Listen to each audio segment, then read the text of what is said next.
بار گفتم بازم میگم اینو همه بدونی، بگید داماش داد بزنی، یک صدا بخونی، حتما بریم قطعا زنیم، قرمز و آبی هم نریم.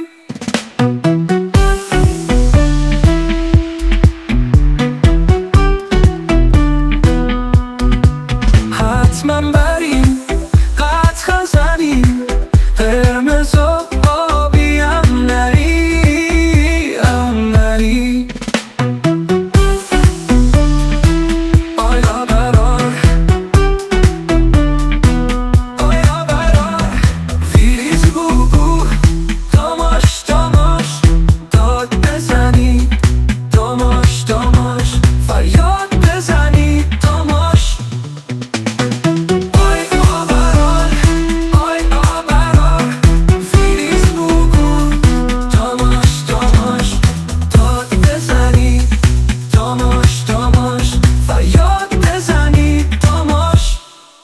اول بیبی آخر بیبی، امیامی توی داماش.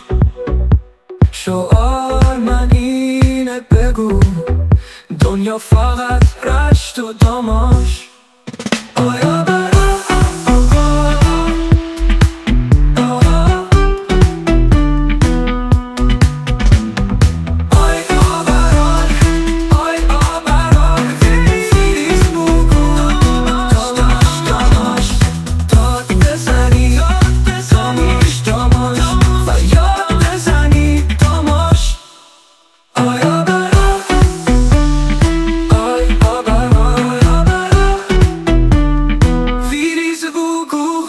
داماش داماش داد بزنی، داماش داماش فریاد بزنی، داماش. آیا برای فیلیز بگو، داماش داماش داد بزنی، داماش داماش فریاد بزنی، داماش.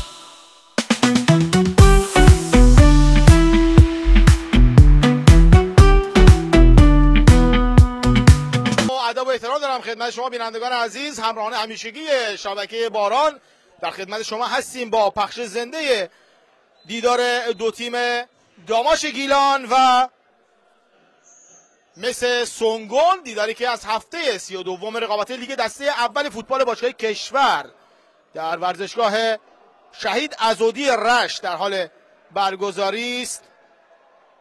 ترکیب دو تیم رو در ادامه کار من خدمت شما بینندگان عزیز عرض خواهم کرد که بدونید با چه ترکیبی دو تیم وارد بازی شدن. دو تیم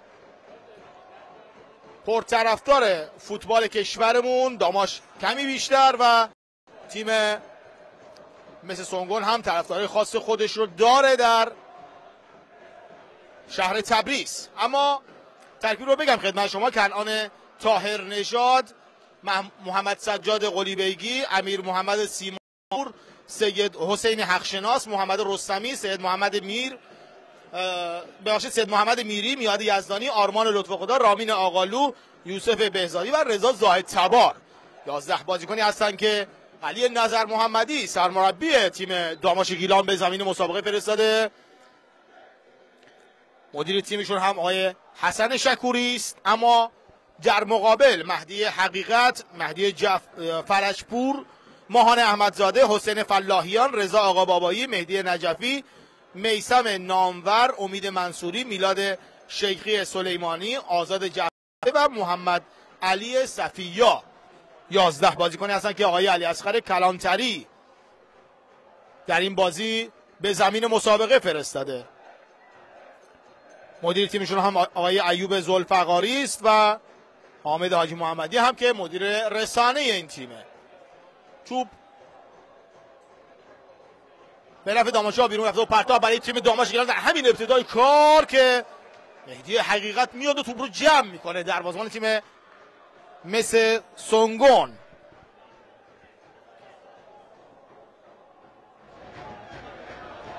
هواداره تیم داماش هم در ورزشگاه حضور دارن و عاشقانه تیم محبوب خودشون رو دارن تشویق میکنن. توپ رو بلند میزنن.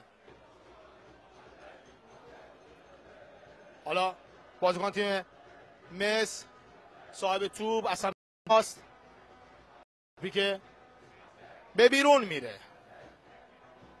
پرتاب برای مسی ها و آزاد جعفرزاده پرتاب کننده خواهد بود. آزادی که در تیم داماش بازی میکرد قبل شروع بازی هم یه دست گل گرفت و سمت علی نظر محمدی و هواداری تیم داماش هم رفت. پرتاب انجام میشه و کوتاه هست. خود جعفرزاده از سمت راست میره که این توپ رو بفرستن، در میانه را بر میگردونن.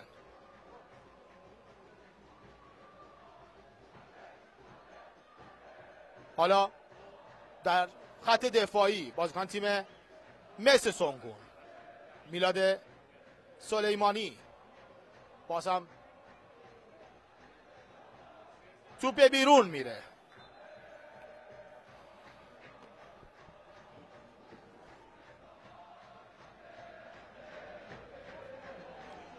توپ به بیرون رفت. پرتاب برای داماش. داماشی ها پرتاب رو حالا انجام میدن از سمت چپ زمین خودشون. فرصت دارن بازیکنان تیم داماش گیلان و اعلام خطا در موقعیت عالی برای داماش. خطایی که ماهان احمدزاده انجام داد. حالا این ضربه رو چه کسی خواهد زد؟ سید محمد میری شوت زن تیم داماش کمی عقب‌تر ایستاده. میاد یزدانی یا میری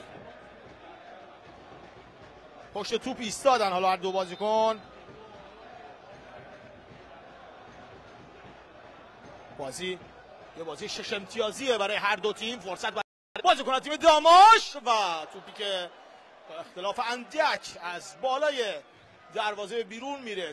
توپی که میری فرستاد برای میاد یزدانی و میاد توپ رو به بیرون زد. هنوز دقایق نخستین این دیدار هست و خیلی زمان داریم تا نتیجه مشخص بشه. اگه مس به بازه تیم مس میشه گزینه سقوط و تیم داماش خودش رو کمی بالاتر میکشه. یک امتیاز رو هم مالکین تیم داماش برگردوندن به این تیم با پرداخت هزینه‌های خرمزی. به بار دیگه توپی که سیمانپور نرسید و قبل از اینکه به سیمانپور برسه توی آفساید بود و داور اول این دار بابک خسروی بود که پرچم خودش رو بالا برد. داور وسط این دار هم آقای شاهین یزدانی است. کمک دومیشون هم حسین فله و داور چهارم هم محمد مافی است. بازی داره در ورزشگاه شهید عزودی رشت برگزار میشه و هوادارهای تیم داماش هم خیلی دوست دارن که تیمشون در این مسابقه بتونه موفق باشه. هوادارهای پرشوری که خودشون رو به ورزشگاه رسوندن. اعلام خطا میشه. حرکت قبلی رو با هم ببینیم چه اتفاق رخ داد. توپی که اینجا زد میادی یزدانی و میری که توپ به بیرون رفت. میری توپ رو پاس داد و میاد به بیرون فرستاد. دوباره مهدی حقیقت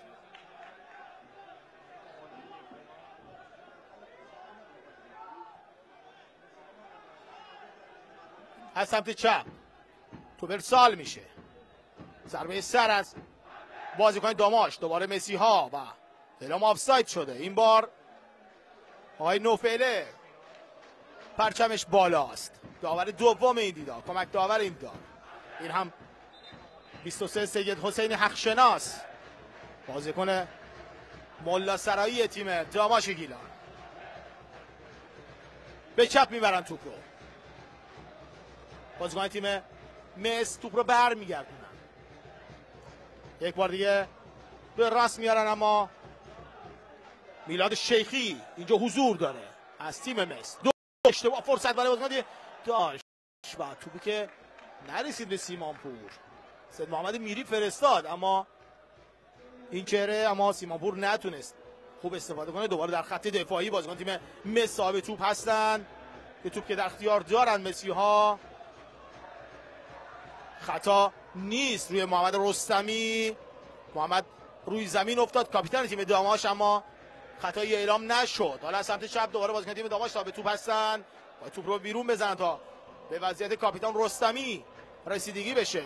کاش پیش خورد محمد رستمی و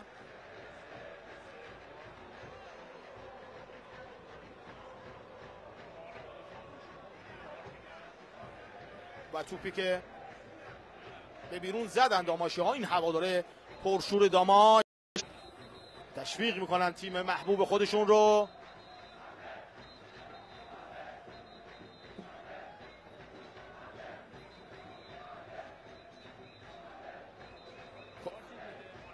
کماکان روی زمین افتاده محمد رستمی. صحبت میکنه محمد رضا مهدوی با سید محمد میری. در کنار زمین هم ناظر این دیدار آقای رضا تیموری از ناظران خوب سازمان لیگمون اینجا حضور دارن. این هم علی نظر محمدی که صحبت میکنه با بازیکنان خودش.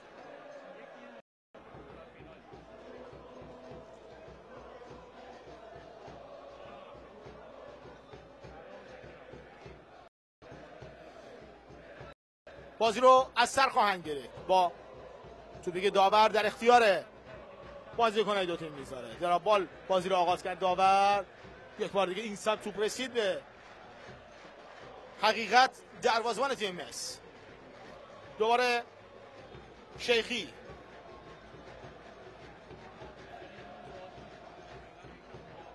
توپ رو میاره این سمت رو به عقب. آرمان لطف خدا.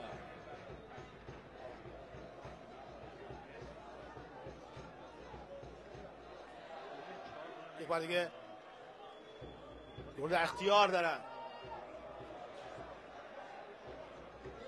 بازیکن تیم مسی. لحظه توپ رو برمیگردونن تیم داماش میگیره. حالا فرصت برای میاد یزدانی. چه فرصت خوبی برای میاد به وجود اومده. خود میاد یزدانی به سمت چپ، فرصتی عالی برای رضا تبار. چگونه این توپ رو از دست داد؟ این چهره رضا زاهد تباره. البته این شماره 11 ما بود، محمد سجاد قلی بگی، اما توپ رو زاهد تبار به بیرون زد. چه موقعیت خوبی بود که از دست رفت. حالا کورنر برای داماش. میاد میره تو کورنر رو بزنه. موقعیت خیلی خوبی برای داماش که از دست رفت. داماش محکوم به برده در این دیدار. توپی که حالا فرستاده میشه. باز هم در خط دفاعی بازیکن تیم مس هستن که بازی رو برمیگردونن و توپ میاد به زمین داماشی ها. یوسف بهزادی دروازه‌بان تیم داماش. محمد میری به جایی که بازیکن داماش حضور دارن اما نرسید قلی بیگی به این توپ رو دروازه‌بان در اختیار میگیره. صحنه قبلی رو اگه همکاران نشون بدن ممنون میشه. توپ خوبی بود که اومد. نگاه کنید اینجا توپی که زده شد و به هوا رفت. برمیگردیم به بازی. نارنجی پوشان مس صاحب توپ از سمت راست زمین خودشون. حالا مهدی نجفی، خود نجفی اعلام خطا میشه. با دست شارژ کرد رستمی بازیکن تیم مس رو. خطا رو خیلی سریع میزنن. کاپیتان فلاحیان از تیم مس توپ رو به چپ میاره، جایی که مهدی فرشپور به توپ نرسید و بازیکن تیم داماش بود که توپ رو بیرون زد. حسین حقشناس. پرتاب برای فرشپور خواهد بود. خود فرشپور این کار انجام میده. البته با کمی تأخیر حالا این کار انجام میده با ضربه سر بازیکن تیم داماش رو توپ تاثیر میزنه و اعلام خطا میشه. خطایی که به نفع تیم مس گرفته میشه. شاهین یزدانی داور این دیدار اعلام میکنه. 13مین دقیقه از این دیدار 0-0 مساوی داماش گیلان در برابر مس سونگون. قبل از آغاز این دیدار هم 1 دقیقه سکوت به مناسبت درگذشت پدر فوتبال استان گیلان آقای بهمن صالح نیا سکوت رو داشتیم در ورزشگاه و بین بازیکن‌های دو تیم. حالا فرصت مناسب برای بازیکنان مس سونگون. پشت توپ مهدی نجفی، خود نجفی و با اختلاف خیلی اندک توپ از بالای دروازه بهزادی به بیرون میره. خطرناک بود این توپ و هر جور که بود توپ به بیرون رفت.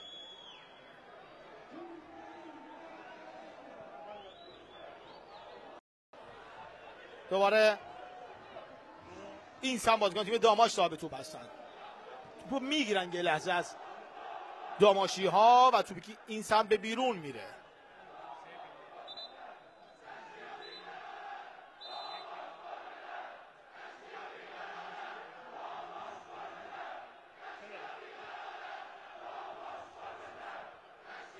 داماش گل بزن رشتیا بیقرارن، شعاریه که هوادار تیم داماش در ورزشگاه دارن سر میدن.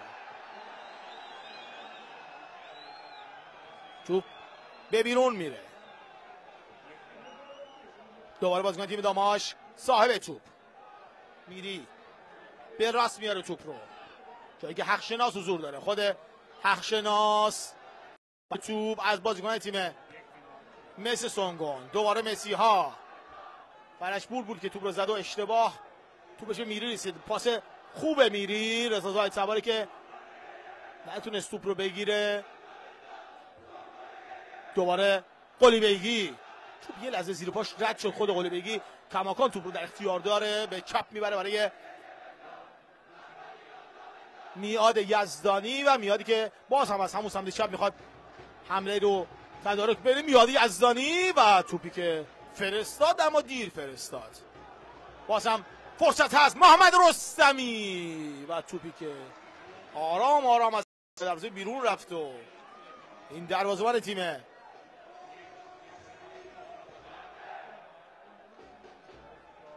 مس سونگون هست که آغازگر بازی خواهد بود.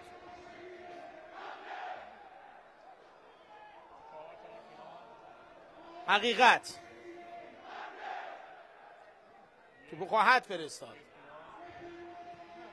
این کار انجام میده به میانه های میدان. ضربه سر بازیکن تیم مس سونگون. آرمان لطف خدا. رامین آقالو به دنبال توپ هست. رو به عقب برای بهزادی. بهزادی آقالو رو صاحب توپ میکنه از سمت چپ زمین خودشون. توپی که به میانه های میدان میاد و یه لحظه تاثیر گذاشتن بازیکن تیم مس. برگشت توپ و کسی نیست از مسی ها که به دنبال توپ بره. مس هم خیلی داره محتاطانه بازی میکنه. تیمشون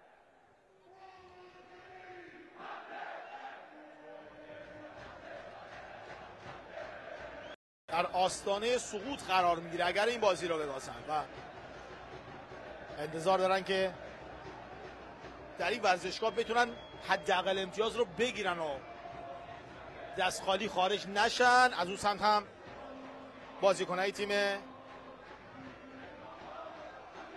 داماش در زمین خودشون دارن بازی میکنن و دوست دارن بازی رو ببرن، 3 امتیاز رو از آن خودشون بکنن در این دیدار خانگی. داماشی که در نیم فصل دوم این نتایج سینوسیش خیلی اذیت کرد این تیم رو. با دست خالی به جنگ فار رفتن. خیلی حالا میشه گفت امتیازی خوبی هم گرفتن، اما باید فکری بکنن به حال این تیم در فصل بعدی این رقابت‌ها. اگه میخوان تیمداری کنن دوستان و مالکین این تیم که بیشتر به فکر تقویت این تیم باشن و مشکلات این تیم کمتر بشه و هوادارا اینقدر دغدغه نداشته باشن برای سقوط. نمیدونم هر سال ما داریم میگیم که آقا این بازی رو ببریم، اون تیم ببازه، ما بمونیم. سال گذشته این شانس رو آوردیم، یعنی داماشی‌ها این شانس رو آوردن. حالا میبینیم امسال شرایط چطور هست. حالا خیلی لطفاً مالکین تیم داماش که اون یه امتیاز رو برگردوندن، وگرنه چقدر باید حسرت اون یک امتیاز رو میخوردن. هوادار داماش در حال نیم فصل دوم بود که به تیم اضافه شدن. آقای یوسف نژاد و دوستاشون خیلی تلاش کردن که بتونن مشکلات حل کنن، اما مشکلات تیم اینقدر زیاد بود که نتونستن به همشون برسن. اوضاع الان بهتر شده اما به اون استاندارد لازم هنوز نرسیده.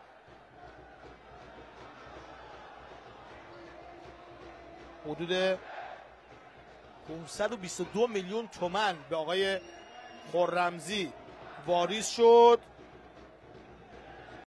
تونستن یک امتیاز رو برگردونن. میدونی که آقای خرمزی مربی اسبق تیم داماش شکایت کرده بود از این تیم و طلب خودش رو هم گرفت. 10% هم به بازیکن‌های تیم پول داده آقای یوسف نژاد تا تو این بازی دارن انگیزه خوبی داشته باشن بازیکن‌ها.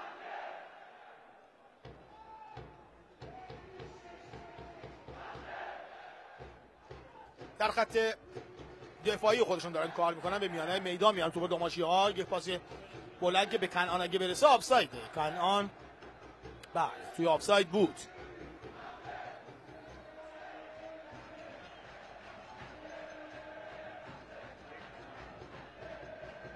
حالا بازیکن تیم مصر بازی رو آغاز خواهند کرد. وارد 20مین دقیقه از این دیدار شدیم و 0-0 مساوی برای هر دو تیم.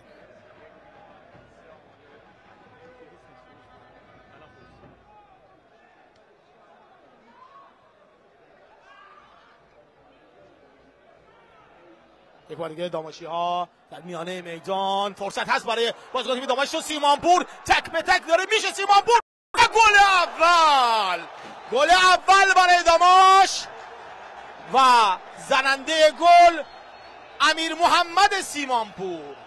چه گلی زد سیمانپور. هرچند ما در میانه میدان اشتباهات زیادی داشتیم اما این گل رو تونستن به ثمر برسونن داماشی‌ها و 1-0 پیش میافتن از مس سونگون. امیدها به اردوی تیم داماش برمیگرده. گلی که زده میشه توسط سیمانپور. این دروازه‌بان بالاخره گل دریافت میکنه. حملات زیاد بود و باید هم گل میزدن داماشی‌ها. این هم چهره میاد یزدانی. خوشحال هستن داماشی‌ها و با هوادارای تیم داماش خوشحالیشان تقسیم میکنن. این هم سیمانپور که میپره در بغل علی نظر محمدی و علی نظر محمدی که چقدر خوشحال هست و هوادارا دوست دارن میخنده های علی نظر محمدی تا پایین ادامه داشته باشه. سپر سیمانپور گل رو میزنه. البته اسم شناسنامه‌ایش امیر محمد سیمانپوره. بازی از سر گرفته میشه. یک بار دیگه سمت چپ بازیکن تیم مس سونگون در میانه میدان. حالا ضد حمله برای بازیکن تیم مس. خطا نیست. بازی در اختیار داماشی‌ها هست. برمیگردن توپ رو. علی اصغر کلانتری حالا تا میانه زمین هم اومده. فعلا همه چیز رو از دست رفته میبینه آیه کلانتری، مربی با اخلاق تیم مس سونگون. یک بار دیگه خطا نبود و بازی ادامه پیدا کنه. میادی از این روز زمین افتاد اما داور اتحاد به خطا نداشت. این سمت حالا میلاد شیخی برای میثم نامور، خود میثم توپی میزنه که بهزادی توپ رو در اختیار میگیره. صحنه گل رو اگه وقت بشه خواهیم دید. حالا بازی پر جنب و جوش داره دنبال میشه. یک بار دیگه فرصت برای بازیکن تیم مثل سونگون. این سمت توپ از زیر پای رضا آقا بابایی رد شد و خود رضا آقا بابایی داخل محوطه جریمه. کماکان داماشی ها توپ رو برمیگردونن در خط دفاعی خودشون. آقا بیگی دوباره رو به عقب. سجاد قلی بیگی بازم در میان مسی ها صاحب توپ.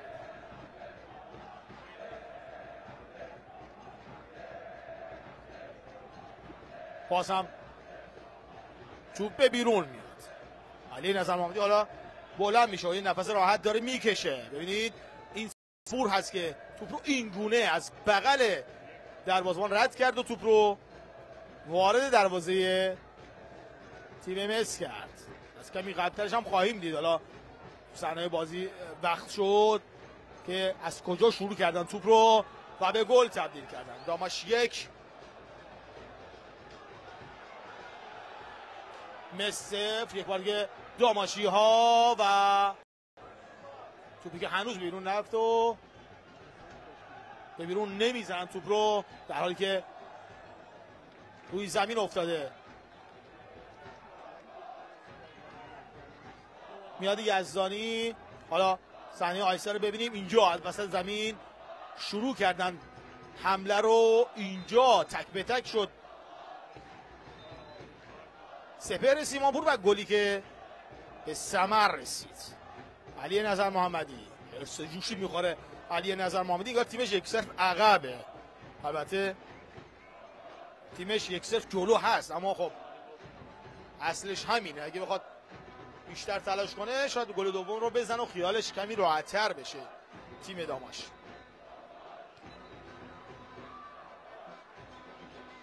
این سمت دوباره بازیکن تیم سونگون صاحب توپ هستن. هواداران استقبال خوبی کردن از این دیدار.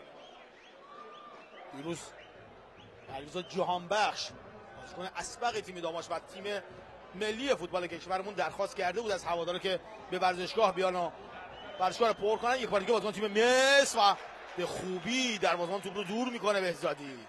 بازم با ضربه سر از خط دفاعی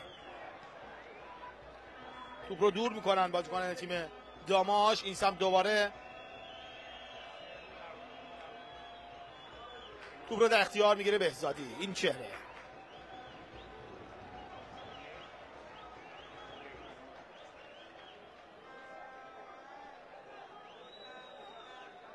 بهزادی بازی رو آغاز میکنه.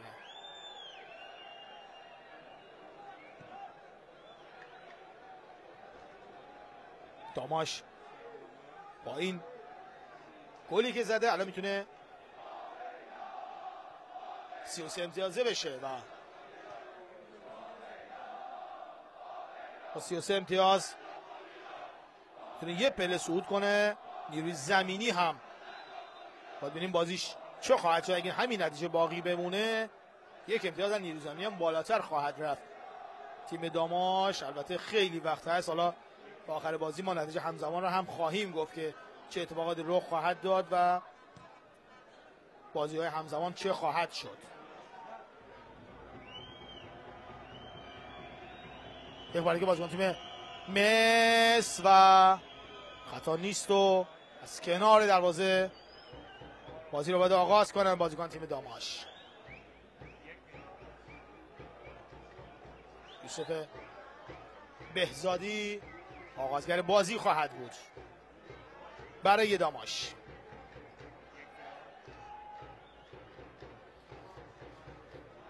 هوادارا تشویق میکنن تیم خودشون رو. نتایج زنده رو هم مرور خواهیم کرد که تا اینجای کار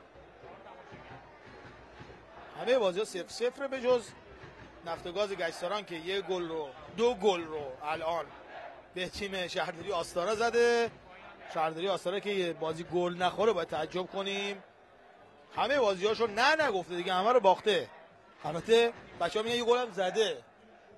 2-1 اون بازی. در حال نتایج عجیب غریب برای داماش امسال زیاد داشتیم.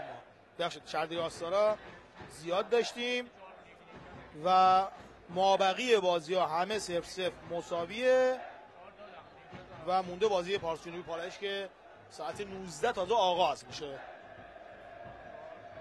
این نتایج میتونه به نفع داماش باشه. نفت و گاز گچساران 2-1 هم میگم و تیم شهرداری آستارا فعلا پیش هست. علی نظر محمدی صحبت میکنه با آرمان لطف خدا.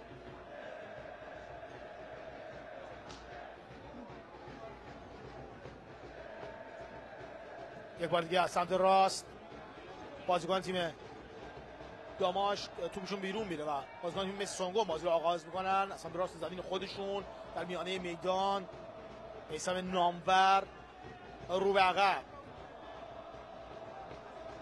ماهان احمدزاده، نامور مستقیم به سمت راست، دوباره رو به عقب. مقابل دیگان هواداران تیم داماش سخت بازی کردن براشون. باز هم مسی ها صاحب توپ هستن. علی نظر محمدی رو ببینید دیگه رفته توی زمین، یعنی اینقدر این مربی استرس داره. محمد مافی داور چهارم این دیدار میاد ازش میخواد که کمی عقب‌تر بیاد. نظر محمدی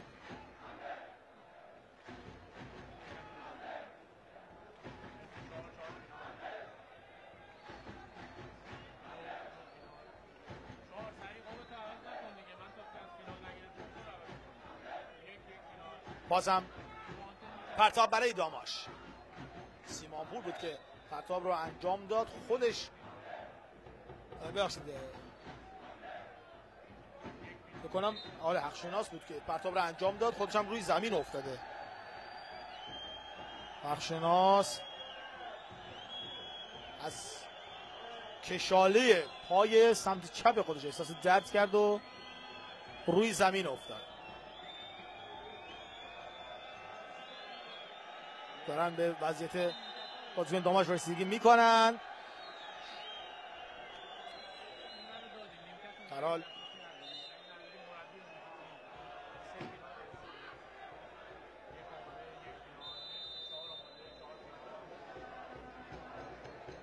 این هم علی اصغر کلانتری سرمربی تیم مس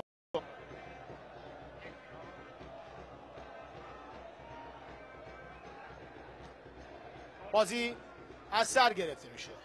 بازیکن داماش رو به بیرون منتقل میکنن تا به وضعیتش رسیدگی بشه.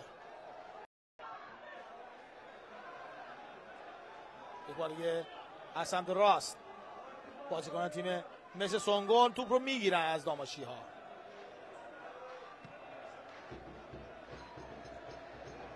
دوباره رو به عقب مسی ها توپ رو میارن. هواداره پرشور داماش در ورزشگاه دارن تیم خودشون تشویق کنن. یه بازیکن دیگه هم روی زمین میفته و تعویضی در راه خواهد بود. نظر محمدی اصرار میکنه که باید بازی کنه.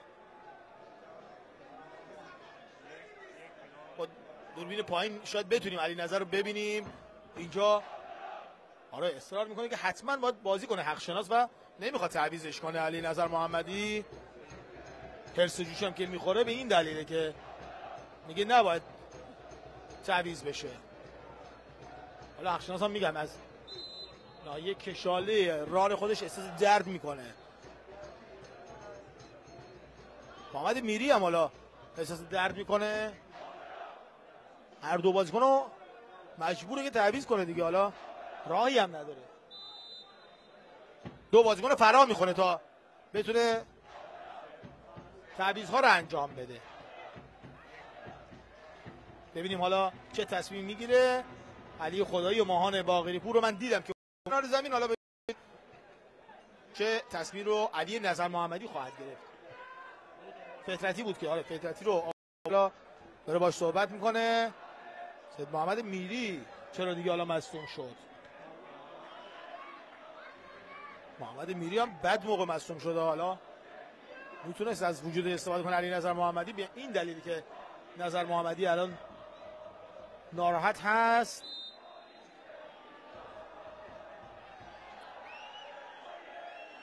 ببینیم حالا یوسف بهزادی هم یه لحظه روی زمین افتاد، نمیدونم چه اتفاقاتی رخ داده که حالا همه روی زمین میافتن. بله به خود تعویض کنه علی هر دو بازی رو.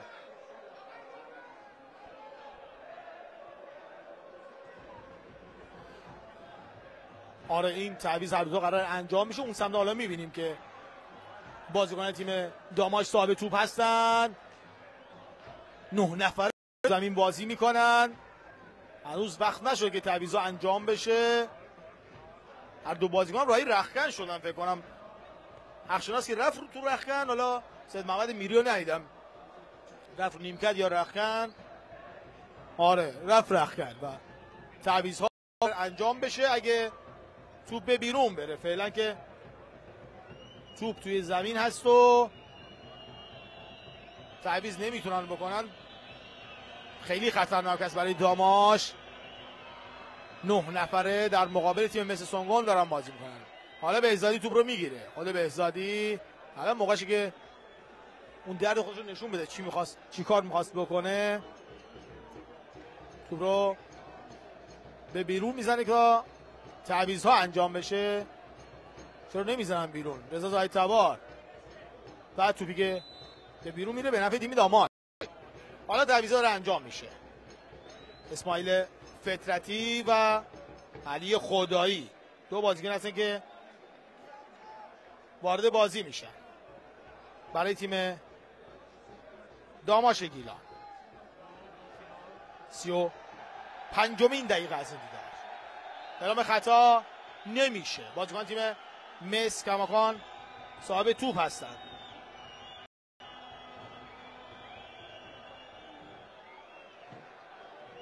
بازم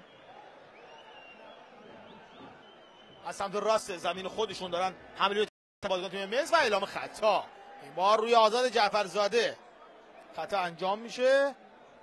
آزاد جعفرزاده که پارسال خیلی کمک کرد به همین تیم داماش گیلان و بازی خوبی هم ازش دیدیم. دوست داشت به لیگ برتر هم بره اما سر از مثل سونگون در آورد. بازیکن آینده داریه آزاد جعفرزاده و میتونه موفق هم باشه.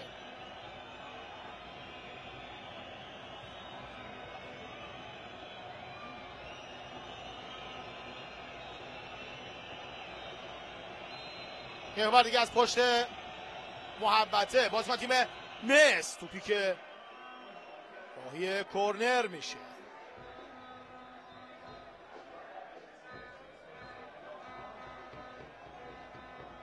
در شماره 8 مهدی نجفی میره تا این توپ رو بزنه. کوتاه کار میکنه این بار. حالا یه سانتر بلند و ضربه سر از بازیکن تیم مس. کماکان موقعیت دارن و توپی که به بیرون میره و نفس راحتی میکشه یوسف بهزادی.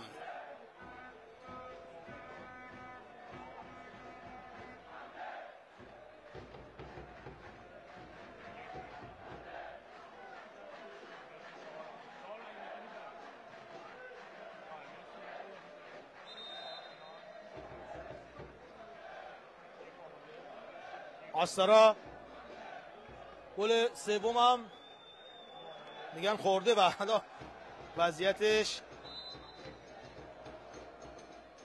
بدتر از این هم داره میشه. حالا البته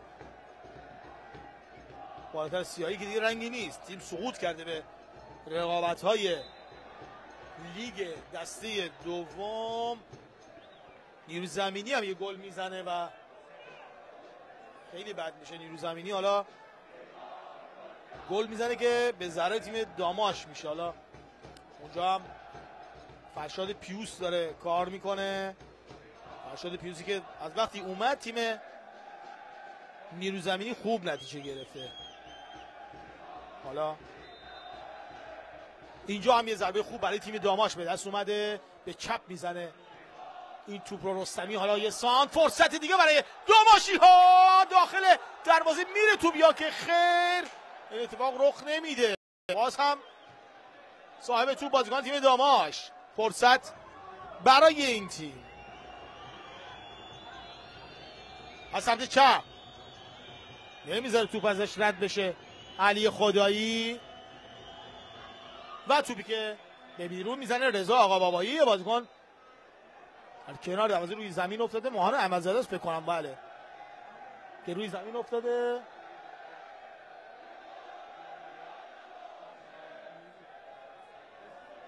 صحنه آهسته رو خواهیم دید تو اون صحنه که چه اتفاق رخ داد. همه اومدن تا این توپ رو بزنن. ببینید اینجا نشد که گل دوم رو داماش به ثمر برسونه. کماکان 1-0 جلو هست در 39مین دقیقه از این دیدار.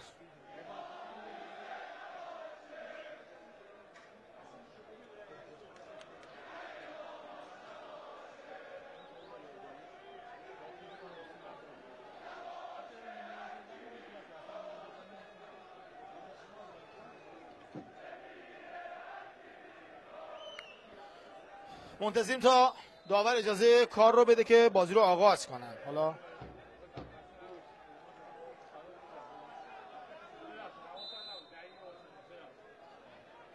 داور دستوقش میدمه بازی رو بصورت جوانمردانه آغاز میکنن. داماشی ها میسپارن به خود بازیکن تیم مثل سونگور. ده حملات خوبی رو میزنن مسی ها و حالا از سمت راست دوباره بازیکن تیم مس و توپی که بیرون میره.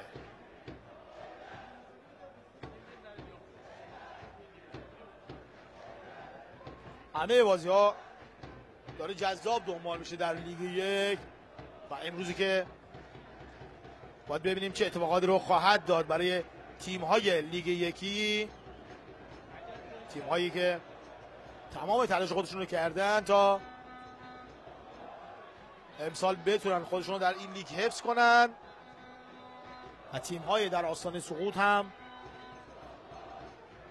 خیلی خوب داره دنبال میشه. 4-5 تیم هستن که خطر سقوط رو حس میکنن در لیگ امسال. یک بار دیگه بازیکن تیم مس یه لحظه یه بازیکن از داماش روی زمین، داور اعتقاد به خطا نداشت، توپی که حالا به بیرون میره.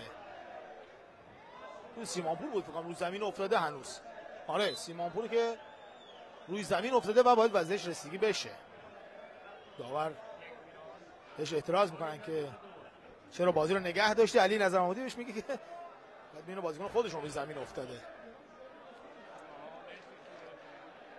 داور میره به سمتش. اگه آره اینجا داور میره با سیمانپور صحبت میکنه و بلند میشه. پرتاب برای مسی ها خواهد بود. این چهره به شما 5 ماهان احمدزاده داره کم کم میره تا رختکن تیم داماش دیگه. اینجوری حالا پرتاب رو انجام میده. توپی که میاد داخل محوطه جریمه. برگشت توپ از رستمی. جعفرزاده رو توپ یه لحظه تاثیر گذاشت اما خطای آزاد گرفته رو میاد یزدانی.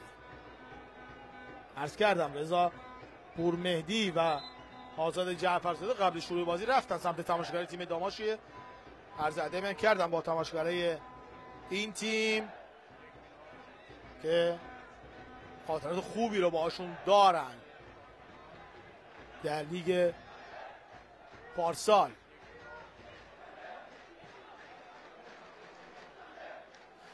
یک بار دیگه بازی رو بازیکن تیم داماش در اختیار میاد در میانه های میدان. اسماعیل فکرتی رو به عقب آقالو میسپاره به یوسف بهزادی. خود بهزادی بلند به میانه های میدان رو توپ تاثیر گذاشت احمدزاده. حالا از این سمت بازیکن تیم داماش دوباره مسی ها یه بار دیگه تاثیر میذاره. فرجپور روی توپ، میثم نامور و توپ میرسه به ماهان احمدزاده از تیم مس. دوباره میثم صاحب توپ هست، نامور یه چرخش به راست میبره توپ رو. از همون سمت راست میخواد حمله تدارک ببینید. ضد حملات خوبی رو زدن مسی ها تو این دیدار و تو دیگه به بیرون میره برای پرتاب برای مس سونگو. یه موج مکزیکی هم راه میندازن هوادار تیم داماش توی ورزشگاه. به هر حال از این کارهای خوبی که هوادارا انجام میدن. حیف که سکوی روبرو نداریم. حالا این موج مکزیکیشون میاد یه جایی قطع میشه و ادامهش از سکوهای روبرو آغاز میشه. یه بار دیگه می اومد زاید سوار که نشد.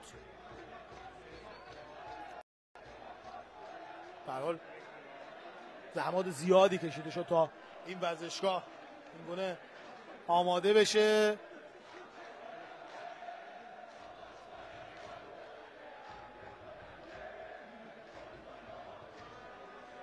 البته روبروی جایگاه هم خیلی کار داره تا بخوان آماده کنن. حالا منتظر باید ببینیم تا اداره کل ورزش و جوانان بودجه‌ای که براشون بیاد و بتونن تو فاز دوم این رو درست کنن. نظر محمدی رو ببینید، پاشو تا 180 درجه باز کرده بود. علی نظر محمدی مربی هست که خیلی عشق داره به تیم خودش، مخصوصا تیم داماش و شهر رشت.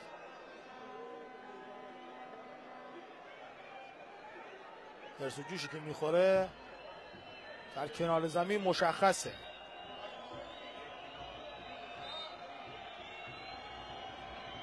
یک بار دیگه بازیکن تیم مس سونگو توپی که میزنه با ضربه سر و توپی که حالا دور میکنن بازیکن تیم داماش، اون هم کمی دور. یه بازیکن روی زمین افتاده جلوی دروازه. به بازی ادامه میدن مسی ها و توپی که حالا رستمی به بیرون زد. خوابیده اونجا روی زمین یه بازیکن. حالا یه برخوردی هم دارن دو بازیکن با هم. میلاد شیخی چقدر عصبانی است و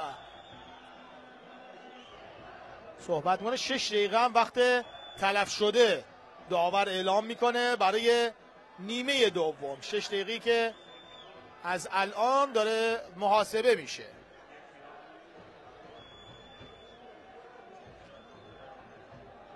بخش نیمه اول 6 دقیقه وقت تلف شده برای نیمه اول. خیلی دوست داشتیم بازی تموم بشن هوادارهای تیم داماش که دوستان همین الان سوت پایان بازی هم به اصطلاح در بیاد. 45 دقیقه تمام هست. یه بازیکن حالا روی زمین افتاده و تو وقت تلف شده هم شاید ما وقت تلف شده داشته باشیم.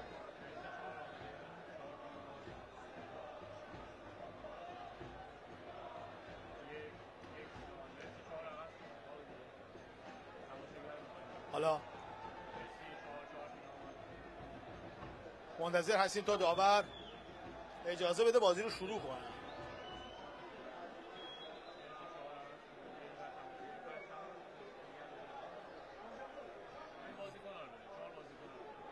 منتظریم تا 17 علی خدایی هست که تصویرش دیدید.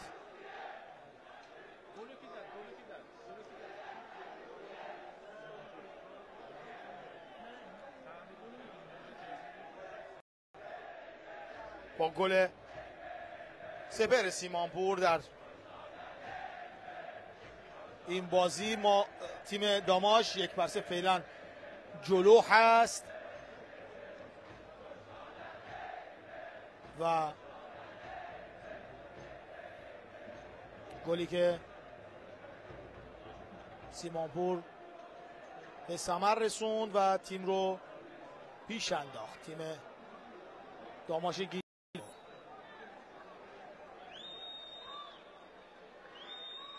صحنه گل رو اگه همکاران نشون بدن تو این وقت باقی مونده خیلی خوب میشه این تا بازی از سر گرفته میشه. اینجا سیمانپور گل اول این دیدار رو تا اینجای کار به ثمر رسونده.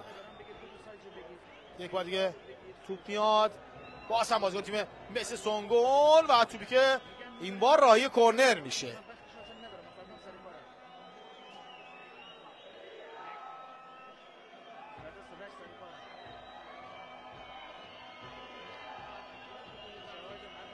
یک بار دیگه ضربه کرنر برای مس،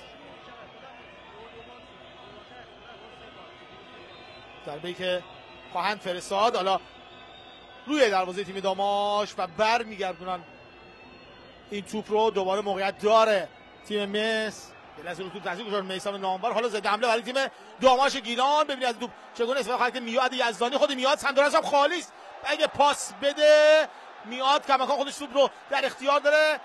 حالا فرصت برای داماش برای گل دوم و کجا زد توپ رو اسماعیل فطرتی. از نهاد هوادارهای تیم بلند شد و فطرتی که توپ رو به آسمان کوبید. چه موقعیت خوبی بود، چه توپی خوبی بود و چه موقعیتی که از دست رفت. خیلی خوب بود این توپ اما نتونست استفاده کنه. خود فطرتی اومد، نگاه کنید کجا کوبید توپ رو، خیلی هم با فاصله توپ رد شد. حالا دقیقه 50 این بازی میشیم. 6 دقیقه تلف شده برای نیمه اول در نظر گرفته بود داور. 4 دقیقه فعلا از 6 دقیقه گذشته، 2 دقیقه پایان زمان داریم.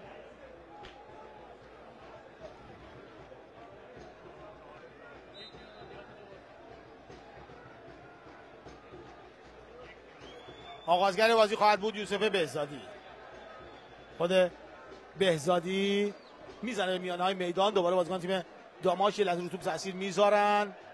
خود فطرتی بود این توپ رو زد. حالا یه اشتباه و پاس برای بازیکنان تیم مس که کنعان طاهرنژاد میاد توپ رو جلوشو میگیره و بیرون میفرسته توپ رو. باز هم رو به عقب بازیکنان تیم مس سونگون. ماهان احمدزاده از سمت راست زمین خودشون. حسین فلاحیان، دوباره نجفی. خود فلاحیان، نجفی به دنبال توپ هست که به خوبی این توپ رو میگیره سیمانپور و خطا روی سیمانپور. یک کارت زرد رو میده به بازیکن تیم مس سونگون. داور این دیدار مهدی نجفی یک کارت میگیره از شاهین یزدانی. داور این دیدار. همه امروز اومدن برای حمایت تیم داماش. این همبستگی داماشی ها عالیه. یه شعاری هم دارن هوادارهای تیم داماش که میگن اجور هوادار هیچ جا نداشتیم. واقعا البته همین بیت اولش خیلی قشنگه. واقعا اجور هوادار هیچ جا نداشتیم. داره صدق میکنه درباره هوادار تیم داماش. دقایق پایانی این دیدار هست در نیمه اول. 1-0 داماش پیش هست و باید ببینیم که در پایان چه اتفاقی رو خواهد داد برای این تیم. در گشتاران نیمه اول تموم شده و نفت و گاز 3-1 شهرداری رو شکست داده.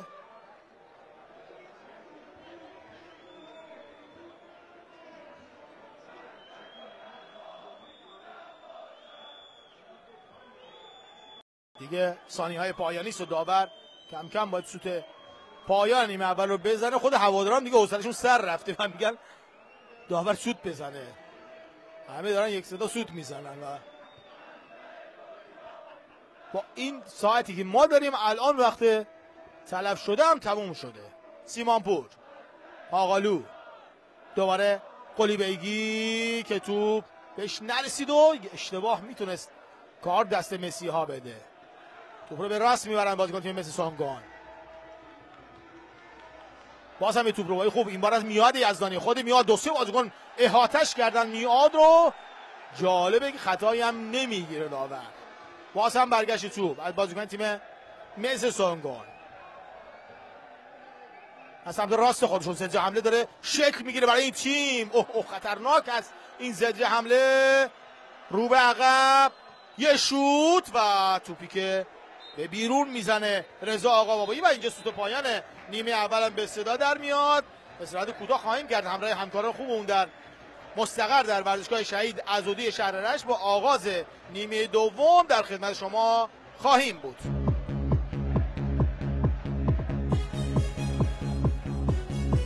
بسم الله الرحمن الرحیم. یک بار دیگه عرض سلام و وقت بخیر دارم خدمت شما بینندگان عزیز. همراهان همیشگی شبکه باران در خدمت شما هستیم با پخش دیگه نیمه دوم دیدار دو تیم ماش گیلان و مسی سونگون از هفته 32 رقابت‌های لیگ یک. دیداری که در نیمه اول با حساب 1-0 به نفع تیم داماش گیلان به پایان رسید و باید ببینیم که در نیمه دوم تفکرات دو مربی به کجا خواهد انجامید و کدام تیم برنده این دیدار جذاب و دیدنی خواهد شد. دیداری که عرض کردم در نیمه اول یک دیدار 6 امتیازی است.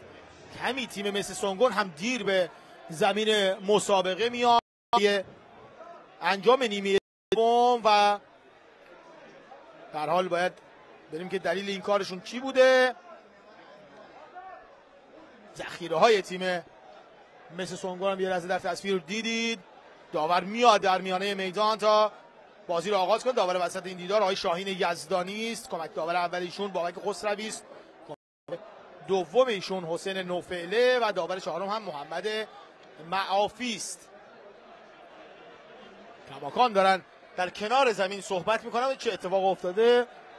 هوادارای تیم داماش اومدن پشت نیمکت تیم مسی سونگون به این دلیلی که دارن اعتراض میکنن سونگونی ها که چرا هوادارا اون قسمت از جایگاه رو به خودشون اختصاص دادن. بگم خدمت شما که استقبال به حدی زیاد بود که مجبور شدن هوادارا رو به سمت راست جایگاه بیارن و هواداری که هواداری پرشون تیم داماش بالاخره باید یه جایی می نشستن که این ورزشگاه اونقدر گنجایش نداره که بتونن همه هوادارا رو جا بدن. سمت پشت نیمکت رو باز کردن تا هوادارا بیان و حالا ناظر بازی بریم نظرش چیه. این چهره ناظر بازی بود آقای رضا تیموری. دارن میخوان از هوادارا که این قسمت رو ترک کنن تا بازی آغاز بشه. همکارمون میتونن نشون بدن اون جایگاهی که تماشاگرها حضور دارن رو. باید ببینیم که خواهند رفت که بازی شروع بشه یا که خیر. در حال همگان منتظر هستند تا نیمه دوم این دیدار آغاز بشه. این قسمت هوادارا نشستن و ما داریم میبینیم.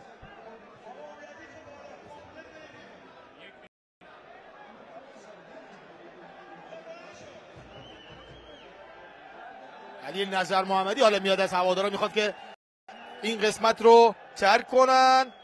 ما هم وسط زمین رو داریم که اگه بازی شروع بشه که داشته باشیم. این سماره حضور دارن مسئولین. علی نظر محمدی داره خواهش میکنه از هوادارا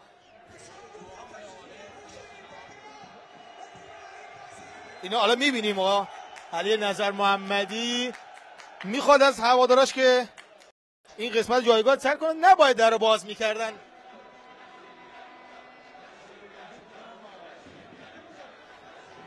حالا باید ببینیم که چه اتفاقات داره رخ میده. آره علی نظر محمدی خودش اومده خواهش میکنه از هوادارا که برن کنار.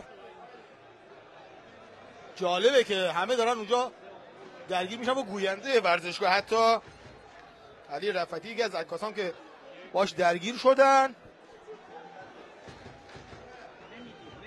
باز هم دارن صحبت میکنن با ناظر این دیدار. به هر حال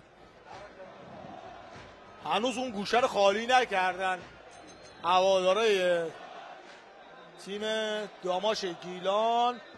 دیگه فکر کنم باید خود مامورین محترم نیروی انتظامی هم ورود کنن و اون قسمت رو خالی کنن. علی نظر محمدی عذرخواهی هم میکنه از مسئولین تیم مس که اونجا حضور دارن و این هم آقای تیموری و بچه‌ها نمیدونم چرا توی زمین هستن. بعضی که اصلا سمت هم ندارن، با لباس شخصی تو زمینن. من متاسفیم برای یک کسایی که دارن این بازی رو برگزار چرا با لباس شخصی که هیچ سمتی ندارن، افرادی که میان جلوی دوربینم ادا در میارن، باید تو زمین بازی باشن. واقعا یه خود کنترل هم از دست خیلی‌ها در رفته. حالا مسئول مستقیم برگزاری مسابقه آقای تیموری بنده خدا تنها نباید اجازه میدادن که هوادارا بیان اون سمت بشینن. حالا هوادارا که اومدن دارن تلاش میکنن تا هوادارا اونجا رو خالی کنن. ما وسط زمین رو داریم میبینید، شما داریم نشون میدیم خدمت شما که همه آماده هستن تا بازی آغاز بشه. اما همچنان منتظریم تا داور و ناظر این دیدار اجازه شروع بازی رو بدن.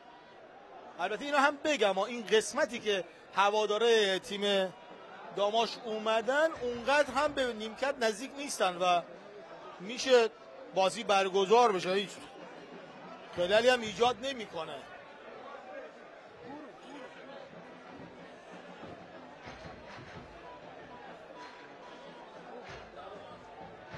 به هر حال ما هم منتظر مثل شما بینندگان عزیز که ببینیم چه اتفاقی رخ میده. این هوادارهای پرشور تیم داماش رو میبینیم در جایگاه تیفوسی ها. میثم وطنخواه بالاست، نمیدونم حالا چرا مربیای تیم داماش هم بالا هدایت کردن مسئولین برگزاری. برای خیلی داره وقت برای تیم داماش تلف میشه و اصلا به نفع تیم داماش نیست. اگه این هوادار واقعی تیم داماش هم باید جایگاه رو ترک کنن تا بازی زودتر برگزار بشه و نیروی انتظامی که داره زحمت میکشه این کار رو انجام بده. ممنونیم از دوستایی که دارن این زحمت رو میکشن و هر حال تلاش میکنن تا اون قسمت از جایگاه خالی بشه.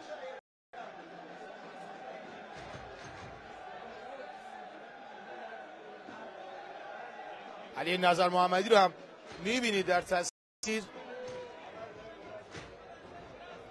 به هر حال منتظرن تا بازی دوباره از سر گرفته بشه، همه منتظرن تا این کار انجام بشه. میبینید در کنار زمین دارن تلاش میکنن مسئولین برگزاری که این بازی آغاز بشه. پیکان 2-0 از سایپا پیش هست، یه نتیجه ایدئال برای تیم پیکان. آریو اسلام شهر 0-0 با مس کرمان. نفت مسئولمان با فجر سپاسی 0-0 بازیشون. نیروی زمینی همچنان 1-0 جلو هست از شهرداری نوشهر. مثل شهر بابک هم یه گل به بعثت کرمانشاه زده و داماش گیلان هم که دارید میبینید بازیش 1-0 جلو هست از مس. هنوز نیمه دوم شروع نشده. نفت گاز گشتارا هم 3-1 از شهرداری آستارا پیش هست. شهر راز شیراز هم بازیش با صنعت نفت آبادان 0-0 مساویه و پارس جنوبی جم و پالایش نفت بندرعباس هم بازیشون 0-0 مساوی است. منتظریم تا شاهین یزدانی سوت آغاز این بازی رو بزنه. توپو چرا میده به کنار زمین؟ آقای یزدانی میگه یه توپ دیگه بهم بدید. به هر حال ما بازی رو آغاز کنن. حالا منتظریم تا این کار انجام بشه. حالا توپ بازی رو میفرستن توی زمین و همه منتظریم تا بازی رو آغاز کنه داور این دور. 3 تا توپ بالا تو زمین، خیلی دیگه کارشون جالب هست.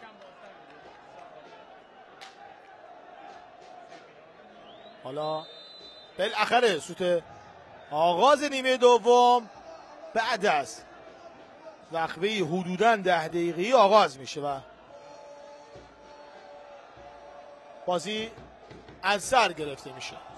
در نیمه دوم ترکیب داماش کنان طاهر نژاد، محمد سجاد قلیبگی، امیر محمد سیمانپور، محمد رستمی، میاد یزدانی، آرمان لطف خدا، رامین آقالو، یوسف بهزادی، رضا زاهدتبار، علی خدایی و اسماعیل فطرتی است.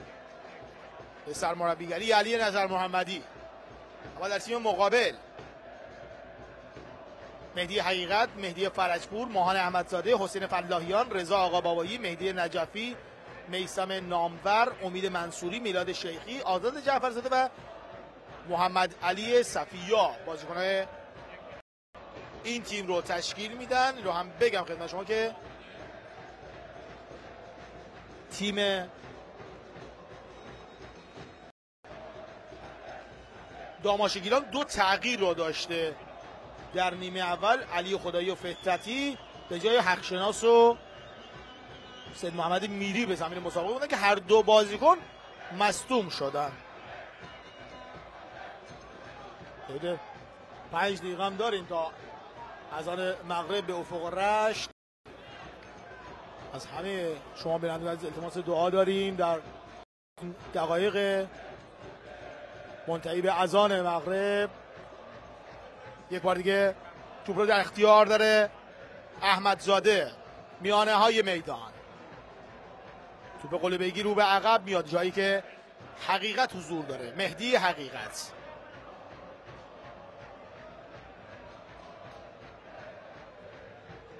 باز هم بازیکنان تیم مثل سونگون صاحب توپ هستن، به چپ میبرن توپ رو.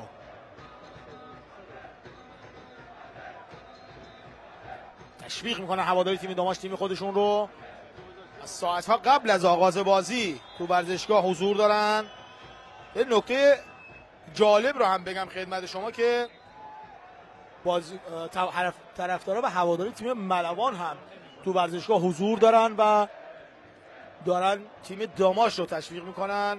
یکی از لیدرهای تیم ملوان رو در ورزشگاه من دیدم، حدود 7-8 نفر از هواداره این تیم هم با لباس ملوان تو ورزشگاه حضور داشتن و دارن تیم داماش رو تشویق میکنن. این کار خوبیه که هواداره دو تیم انجام میدن. بازی هفته قبل تیم ملوان که بازی داشت، هواداره تیم داماش در ورزشگاه حضور داشتن و الان هم هواداره ملوان تو این ورزشگاه.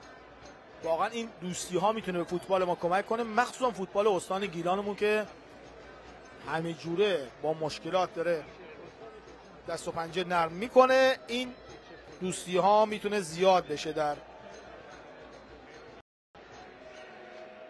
فوتبال استانه. در حال برمیگردیم به بازی. بازیکن تیم مثل سونگون از سمت چپ زمین خودشون میخوان حمله رو تدارک بدن روی دروازه تیم داماش. حالا موقعیت خوب برای مسی ها، ببینید از توپ چگونه استفاده خواهند کرد. رامین آقالو اجازه کار رو نمیده و حالا سجاد قلیبگی که توپش نرسید به سیمانپور. حالا سیمانپور توپو در اختیار میگیره، خود سیمانپور از سمت راست توپ بیرون.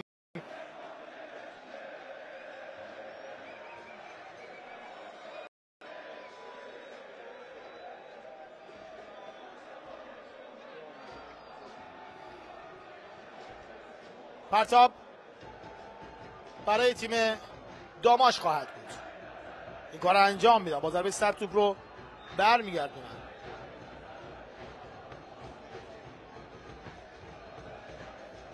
اعلام خطا به نفع تیم داماش گیلان.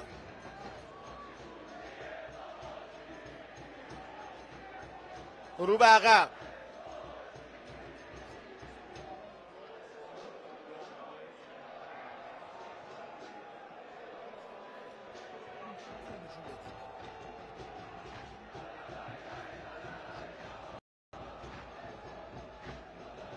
بازم در کنار زمین توپ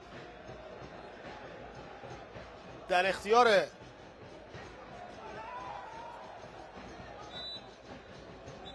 بازیکن تیم مس بود که توپ به بیرون رفت.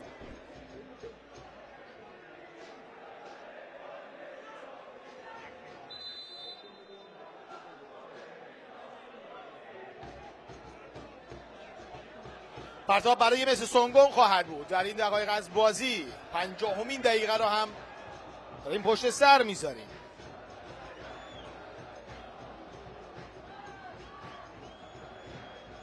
بازم برگشت توپ، دوباره مسی ها از سمت راست زمین صاحب توپ هستند.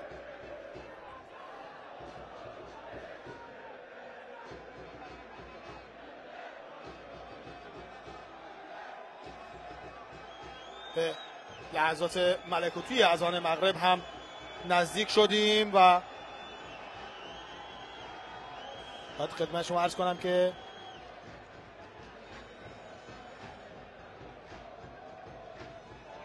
اذان مغرب به افق رشت هم ساعت 19:26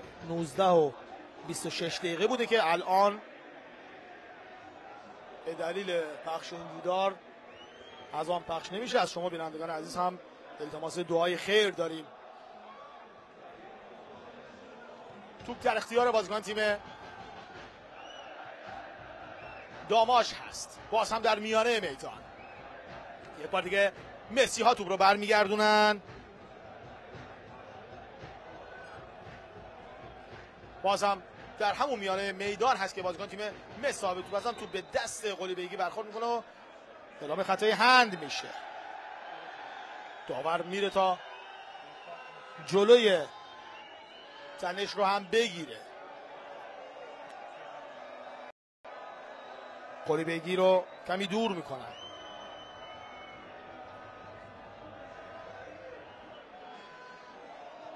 منصوری، مهدی نجفی،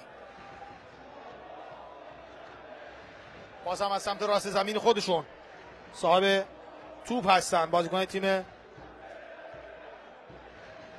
مس سونگون. از سمت راست به چپ و دوباره بازیکنای تیم داماش دوباره صاحب توپ میشن. باز هم از سمت راست و توپی که کنعان طاهرجاد اجازه نداد برسه به بازیکنای تیم مس سونگون.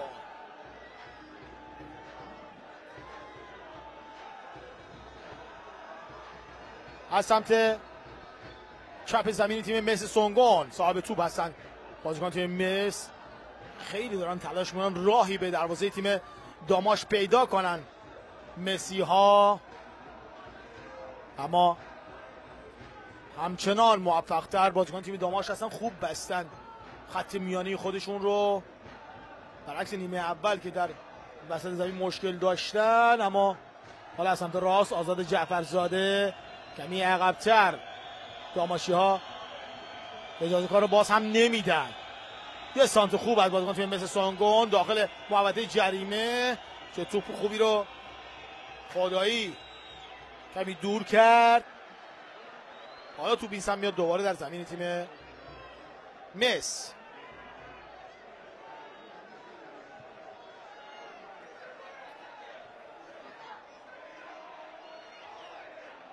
خبر خوب برای داماشا این که نفت مسعود سلیمان یه گل رو دریافت میکنه و فجر سباسی گل تساوی رو به نفتی ها میزنه. حالا باید داماشا منتظر بازی نیروی زمینی فقط باشن که شهرداری نوشهر هم بتونه کاری براشون انجام بده و کمی خیالشون رو راحت تر کنه از موندن در رقابت های لیگ دسته اول. شهرداری نوشهر تیمی هست که در هفته پایانی باید با تیم داماش در همین رشت بازی کنه. یک شنبه 28 اردیبهشت ماه که بازیکن تیم مس و توپی که یوسف بهزادی در اختیار میگیره. هفته بعد هم بازی ها خیلی سخت است. داماش باید بره با تیم فجری بازی کنه که در آستانه صعود به رقابت‌های لیگ برتر هست. دوشنبه 22 اردیبهشت ماه اون بازی از شیراز برگزار خواهد شد. تیم نیروی زمینی هم دوئلی خواهد داشت با نفت مسیح سلیمان و شهرراز هم با پالش نفت بندرعباس بازی خواهد کرد. داماش باید همین امشب تکلیف خودش رو روشن کنه و با برد در این دیدار خیالش رو کمی راحت‌تر کنه از موندن در رقابت‌های لیگ دست اول. باز هم بازیکن تیم مس سونگون اجازه کار رو نمیده. آرمان و لطف خدا باز هم توپ رو دارن نارنجی پوشان تیم مس. آزاد جعفرزاده فرصت دارن مسی ها رو به عقب. امید منصوری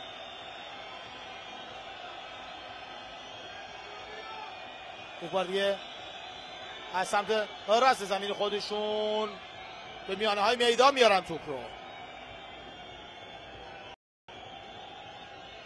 دوباره به حالا موقعیت خوب برای مس سونگون. سانتیگ انجام میشه و باز هم مدافعین تیم داماش هستن که توپ رو دور میکنن این سمت. حالا توپ رو در اختیار داره مهدی نجفی و توپی که به بیرون میزنن.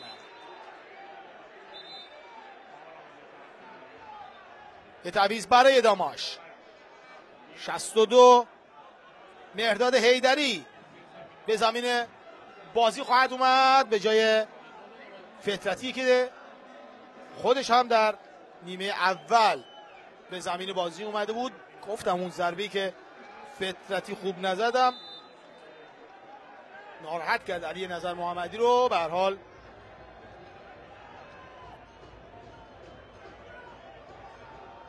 تعویض رو انجام میده علی نظر محمدی. کماکان مسی ها نبض بازی رو در دست دارن تا روزنی پیدا کنن به سمت دروازه تیم داماش و داماش که داره محتاطانه کار میکنه. بعد گل نیمه اول خیلی خوب بودن، گلی که زدن خیلی خوب کار کردن، اما در نیمه دوم خیلی دارن رو به عقب کار میکنن و این میتونه خطرناک باشه برای داماش. به هر حال باید بیشتر کار کنن. یه شوت دیگه و توپی که از کنار دروازه به بیرون میره.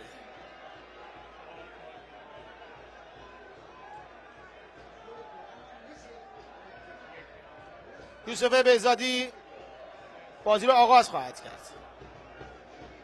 علی نظر محمدی رو میبینید آرام و قرار نداره کنار زمین.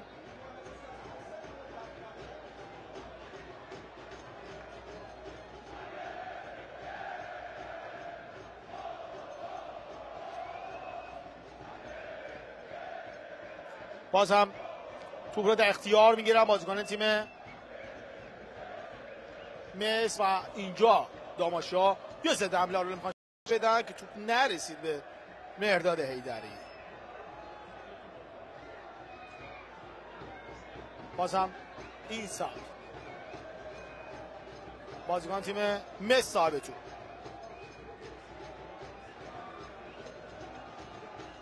یک بار دیگه بازیکن تیم داماش سیمانپوره که توپ رو در اختیار داره. خود سیمانپور از یکی دو بازیکن عبور کنه که اعلام خطا میشه. هواداره پرشور داماش رو ببینید.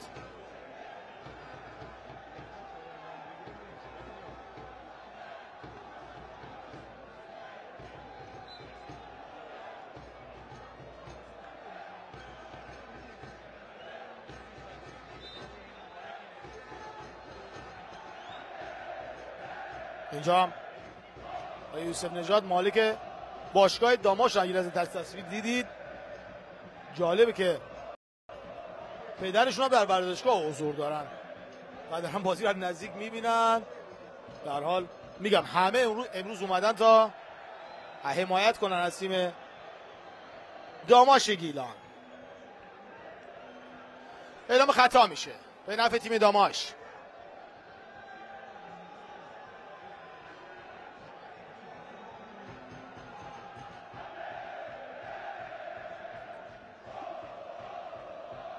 ضربه خطا رو خواهند زد بازیکن تیم داماش گیلان. بریم چه کار خواهند کرد با این توپی که میاد داخل محوطه جریمه و برگشت میدم نارنجی پوشان. حالا آزاده جعفرزاده، خود جعفرزاده ضد حمله خوب برای تیم مصر. آفساید هم نبود اما مرسی یوسف بهزادی، یوسف بهزادی که خوب توپ رو برگشت داد و هم کلی از بهزادی تشکر میکنن. محمد علی صفیا بود که این توپ رو آورد و این هم پاسخ به ابراز احساسات هوادارا توسط یوسف بهزادی. دارن یک صدا بهزادی رو تشویق میکنن هوادارای تیم داماش. باز هم خطا و باز هم بازیکن تیم داماش پشت توپ. ببینیم این بار با این توپ چه کار خواهند کرد. میاد یزدانی پشت این توپ ایستاده. دروازه‌بان توی دروازه است. یک بار دیگه توپی که فرستاده میشه و میاد یزدانی مستقیم میزنه اما از کنار دروازه توپ به بیرون میره.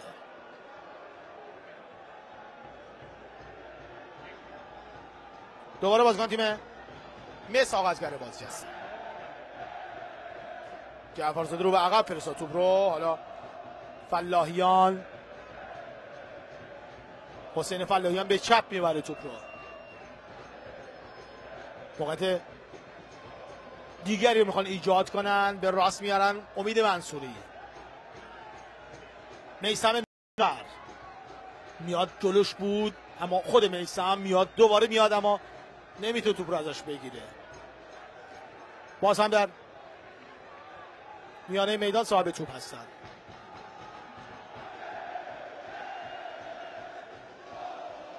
آزاد جعفرزاده، خود جعفرزاده تو قلب دفاع تیم داماش و برگشت توپ و اعلام خطا.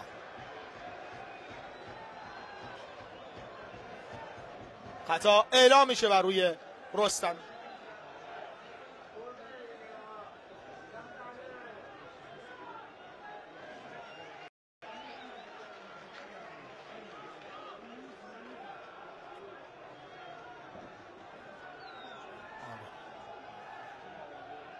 بازی رو آغاز خواهد کرد بهزادی. آیه حسین نژاد مالک باشگاه داماش رو این بار دیگه در تصویر دیدید. توپ رو میزنه بهزادی به میانه های. باز هم در خط دفاع رامین آقالو چپ میبره توپ رو و توپی که به بیرون میره. خیلی علی نظر محمدی کنار زمین میدو، یعنی از بازیکنان بیشتر بازیکنای تیم داماش هم واقعا دارن با غیرت بازی میکنن، با چنگ و دندون دارن از دروازه خودشون محافظت میکنن. علی اصغر کلانتری مونده که دیگه چیکار کنه. هواداری تیم داماش هم میگن گل دوم رو بزنید. این شور حال هوادارا همیشه در این ورزشگاه وجود داشته. هواداری که میان و عاشقانه تیم خودشون رو تشویق میکنن و اونقدر پرشور هستن که تیم‌های حریف اجازه کار پیدا نمیکنن تو زمین تیم داماش.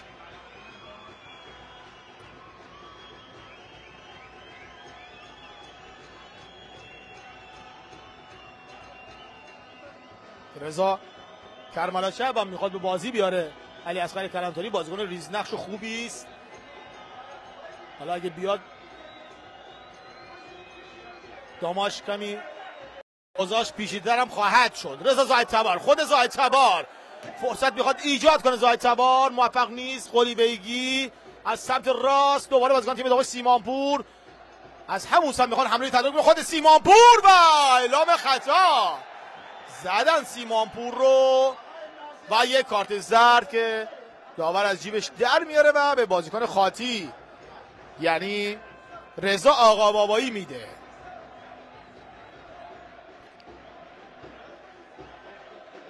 کارت زرد رو میده شاهین یزدانی و حالا موقعیت خوب برای تیم داماش در موقعیتی مناسب و ضربه‌ای که میتونه به گل دوم برسونه داماشی ها رو. و تعویضی هم که قرار انجام بشه 51 هست یا نه 50 رضا کرمانشاه که 10 هست 5 هم که ماهان احمدزاده است بیرون میاد و تعویض قرار انجام بشه. تعویض کنار زمین که انجام شد و علی نظر محمدی با هر دو بازیکن هم دست میده هم کرمانشاه چپ هم توپی که حالا ساند میشه فرصت برای داماش بود و توپ هنوز به بیرون در کنار زمین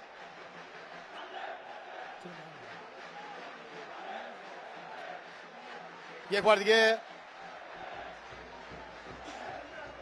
دروازه‌بان تیم مس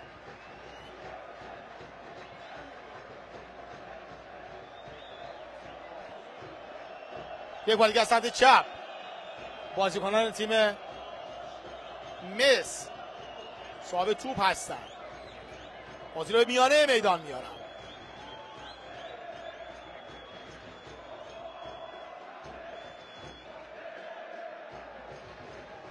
باز هم در میانه میدان کرمانشاه چپ از سمت راست میخواد نفوذ کنه اما آزاد جعفرزاده یه توپ رو داشت نتونست بهش بده. حالا از راست میخواد پاسی رو بدن که باز هم داماشی ها موفق ترن و برمیگردن توپ رو برگشت توپ جعفرزاده و توپی که به بیرون میره. عرض کردم نباید این تنش ها در کنار زمین باشه بین بازیکن ها که همه دارن با هم برخورد میکنن. یکی میاد دلا رضا کرمانشاه رو میاره کنار اصلا تو درگیری نقشی نداشت. آزاد جعفرزاده هم کنار میارن داره به حاشیه میره این بازی و اصلا به نفع تیم داماش نیست. حالا حاشیه‌ای که دارن ایجاد میکنن و باز همون افرادی که تیم مس اونجا حضور دارن نمیدونم حالا سمتی دارن یا نه کارت شناسایی که ندارن و همونجا کنار زمین هستن.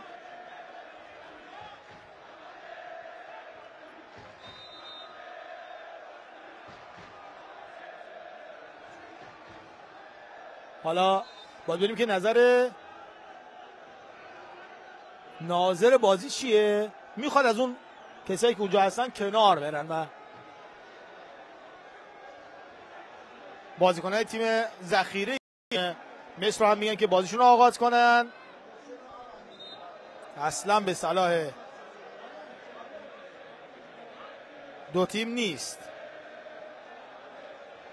این گونه دعواهایی ایجاد بشه. حالا داور کارت زرد رو از جیبش بیرون آورده و یه دونه به آزاد جعفرزاده میده، یه دونه به محمد رستمی. دو بازیکن گیلانی و رشدی دو تیم. این آزاد جعفرزاده است که توپ رو فرستاد. خود جعفرزاده حالا داره دورخیز میکنه. جعفرزاده این جعفرزاده است چرا پرتاب نمیکنه آزاد جعفرزاده تغییر میده. این دوربین پایین ما هم کلا دنبالشه. توپی که حالا فرستاده میشه داخل محوطه جریمه میشه توپ حالا میتونسته دمنه شکل بگیره و داماش نمیرسه توپ مرداد حیدری به بازیکن‌های خودی. حالا ایسم و باز هم مسیحا، فرشپور از سمت چپ، کرملا چپ داره میاد داخل محوطه جریمه، خود کرملا چپ برمیگردن توپ رو. دوباره آرمان لطف خدا بود که این توپ رو برگشت داد این سمت. دوباره توپ رسید به نارنجی پوشان. حالا یه اشتباه جعفرزاده، توپ رو در اختیار میگیرن داماشی ها. نرفت حیدری به این دلیل که اگه میرفت آفساید بود، اما توپ بهش نرسید.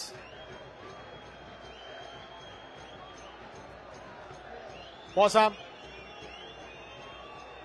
بازیکنان تیم مس توپشون به بیرون میره. پرتاب برای مسی ها.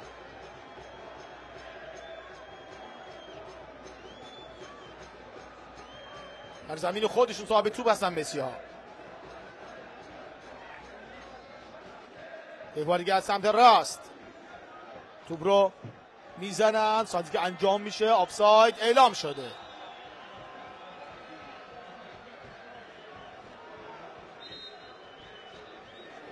آفساید رو یوسف بهزادی بیاد تا بزنه.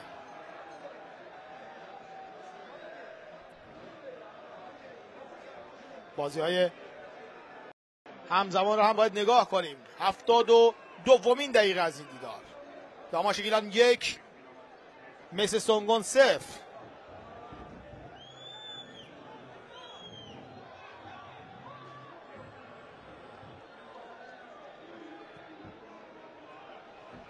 توپ دوباره بیرون میره.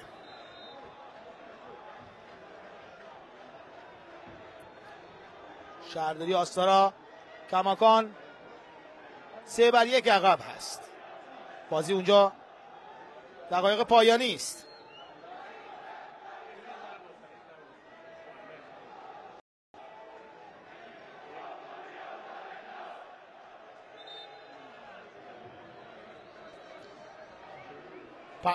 تعویض میخواد انجام بشه. در حال یه بازیکن روی زمین افتاده تیم داماش. این هم علی نظر محمدی و پلن بیش که خودش همش در مصاحبه‌هاش میگه موقعی که بازی گره میخوره از پلن بیش استفاده میکنه و الان منتظر هوادارهای تیم داماش تا تلاش کنن و گل دوم رو بزنن. گل اول رو که این گونه سیمانپور به ثمر رسوند. خیلی با حرکت تند دیدیم. هوادارهای دو تیم رو داریم میبینیم، یعنی تیم داماش رو دیدیم. حالا علی نظر محمدی صحبت میکنه با بازیکن تیم خودش که محمد خردمند هست و میخواد به بازی بیاره. خردمند رو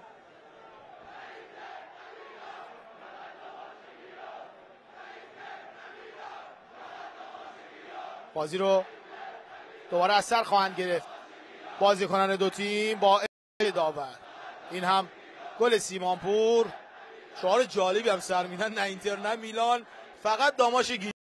هوادارهای تیم داماش قشنگ فقط طرفدار تیم خودشون هستن، مثل دیگر تیم‌های استانمون که عاشقانه تیم خودشون رو دوست دارن و واقعا قدر اینجور هوادار رو باید دونست. هم هوادار چه سپیدرود، چه ملوان، چه چوکار، شهرداری آستارا، واقعا هوادارهای خوبی رو ما داریم در استان گیلان که تیم‌های خودشون رو خیلی دوست دارن. دیروز هم در مراسم زنده یاد بهمن صالح‌نیا آقای دکتر حقشناس استاندار گیلان قول ساخت یک ورزشگاه رو دادن که به نام آقای صالح‌نیا زده بشه. گفتن 2 زمین هست در اول و انتهای انزلی که قرار ترتیب اعتقاد این زمین رو در اختیار وزارت ورزش و جوانان بذارن تا بتونن یک ورزشگاه خوب رو بسازن اونجا. خیلی دوست داریم که این اتفاق در شهرهای دیگه استانمون هم علل خصوص رشت رخ بده. ورزشگاه سردار جنگل ما داریم که تمام بازی‌ها داره اونجا برگزار میشه، تمام اتفاقات. همین امروز مسابقات 2 میدانی قهرمانی کشور اونجا بود، پیستش استاندارد هست نمای خوشگل هم از هواداره تیم داماش ببینید چقدر تصویر خوشگلی رو ایجاد کردن تو ورزشگاه و نمای خوبی که نشون دادن کارگردان برنامه برای شما. موقعیت خوبی هم حالا هست برای تیم مثل سونگون. توپی که فرستاده میشه، برگشت توپ از بازیکنان تیم داماش گیلان. حالا این سمت توپ بیرون میره. هوادارا رو ببینید، پرچم داماش رو گرفت از اول بازی داره همونجا میچرخونه. بنده خدا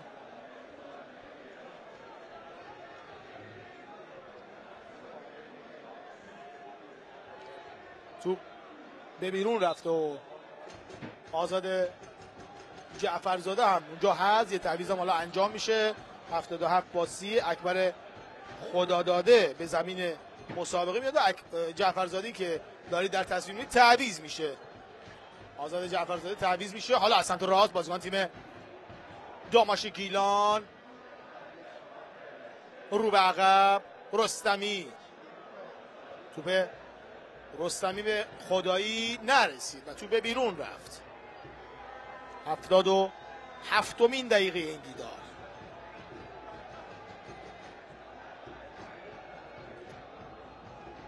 نفت 1 فجر 1 پیکان 3 سایپا 0. سایپا دیگه امیدها از دست میده. بریم آریا هم با مثل کرمان 0-0 بازیش. آریا هم بد موقع تیمش اومد تو سراشیبی خیلی خوب داشت کار میکرد. آریا اسلام شهر یک بار دیگه یک از داماشو توپی که برگشت میدن. این سم دوباره مسی ها یا شماره 6 حسین فلاحیان. در تیم مثل سونگون هم هست. همچنان مرداد حیدری اون سم روی زمین افتاده. علی نظر محمدی میره تا بهش بگه بلند شه. این سم حالا موقعیت هست. علی نظر محمدی میره بالا سرش رو ازش میخواد که بلند شه. اصلا اعتقادی به اتلاف وقت نداره علی نظر محمدی. از اون مربیایی است که میخواد بازیکنشون بجنگن تا امتیاز بگیرن. واقعا باید تقدیر کرد از این گونه بازی کردن تیم و از این مربیایی که دوست دارن نتیجهشون تو زمین مشخص بشه. بازم بازیکنان تیم مس یه توپی که فرستاده میشه و یوسف بهزادیه که توپ رو میگیره.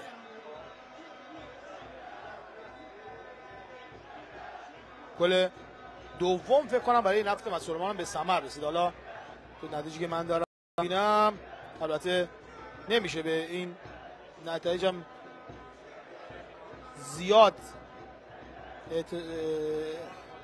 اطمینان کرد. حالا فرشاد فیروز که دقیقه 64 میدونم گل رو برای فجر زده بود. دقیقه 55 هم رضا احمدیان زاده برای نفت زده بود. حالا ببینیم که بله بچه‌ها میگه نفت مسئولمان گل دوم رو زده به فجری که دیگه در آستانه صعود به رقابت‌های لیگ برتر بود و داماشی که هفته بعد باید با همین تیم بازی کنه. تیم فجر اونا در زمین خودش. فجر کماکان 63 امتیاز است. پیکان و صنعت نفت و آریا هم به دنبالش. سایپا هم که 54 امتیاز. اونم نمای زیبا از هوادارهای تیم داماش. مامورزا مهدوی رو میبینید در کنار زمین در کنار علی نظر محمدی مربی‌های متعصب. خبر گیلان هم امشب کمی با تأخیر شروع خواهد شد. ما هنوز دقیقه 80 این دیدار هستیم. 10 دقیقه مونده که بازی وقت قانونیش تموم شه با وقتای طلب شده و همکارامون در واحد مرکزی خبر کمی دیرتر خبر رو شروع خواهند کرد برای شما بینندگان عزیز و آخرین اخبار و اطلاعات استان رو به سمع و نظر شما بینندگان عزیز خواهند رسوند.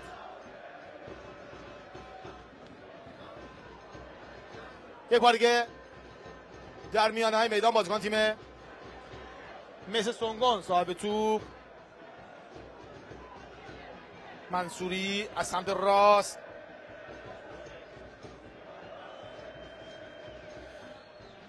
کماکان توپ رو در اختیار دارن بازیکن تیم مس سونگون. امید منصوری دوباره برای نجفی، حالا یه سانتر بازیکن‌های تیم داماش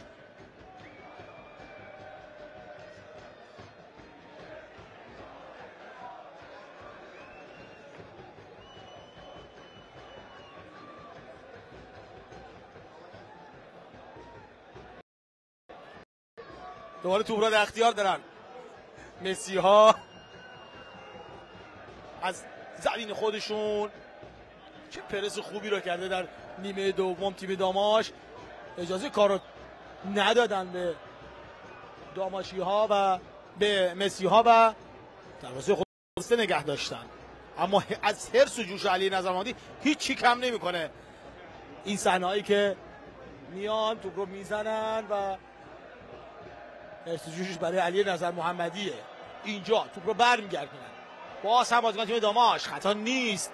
حالا ضد حمله میتونه شکل بگیره برای داماشی ها. ببینید از توپ چگونه استفاده خواهند کرد و توپی که رضا زاهدسوار مستقیم میکنه بازیکن تیم مس خدایی از سمت راست. قلیبیگی، سانتر بلند قلیبیگی و توپی که دور میشه از محوطه خطر تیم داماش گیلان و علی نظر محمدی رو که دیدید چه حرکاتی انجام میده.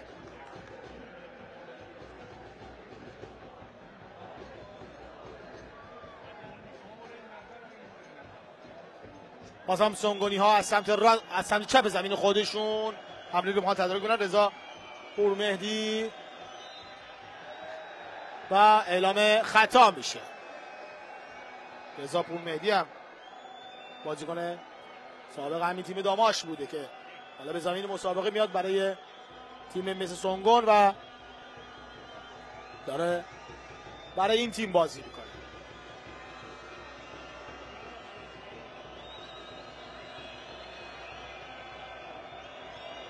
بازی نفت هنوز تمام نشده و 2-1 هست. آریا هم یه گل از مسی کرمان خورده. واقعا نتایج این هفته جالب هم هست. حالا سانتر بازیکن تیم مس که یوسف بهزادی در اختیار میگیره توپ.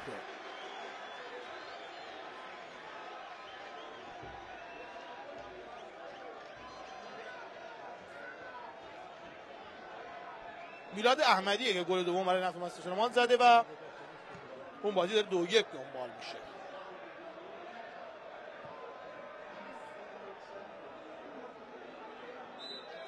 یک بار اعلام خطا.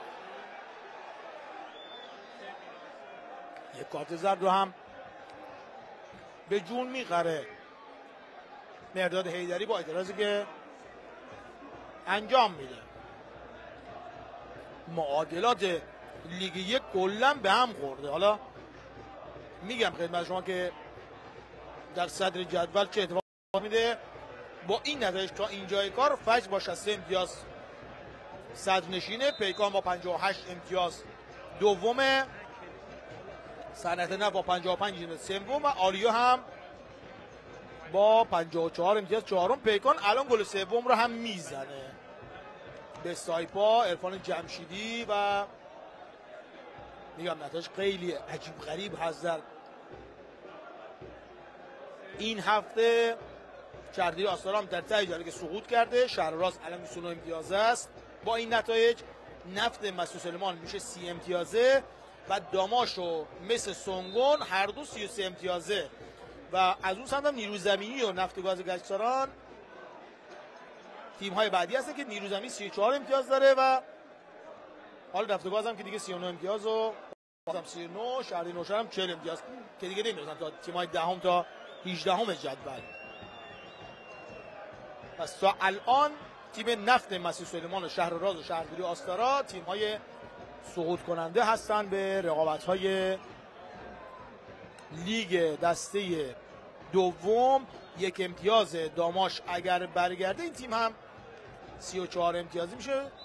عرض کردم خدمتتون در ابتدای گزارش که پول رو دادن، فقط باید کمیته انضباطی اون 1 امتیاز رو برگردونه برای داماش. هم داماش هم شهرراز 1 امتیاز ازشون کسب شده بود که شما بیننده عزیز بهتر میدونید. اینجا ما دقیقه 85 این دیدار هستیم و بازی‌های دیگه دقایق پایانی شده داره سپری میکنه. اینجا هم دیدید که به خاطر مشکلاتی که پیش اومد و هواداری که در پشت نیمکت تیم مس بودن بازی با تأخیر آغاز شده.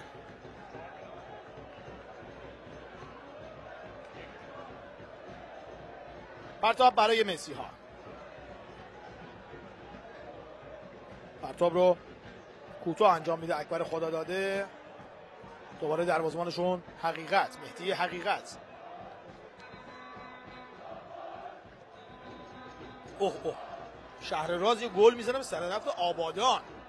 دیگه نتایج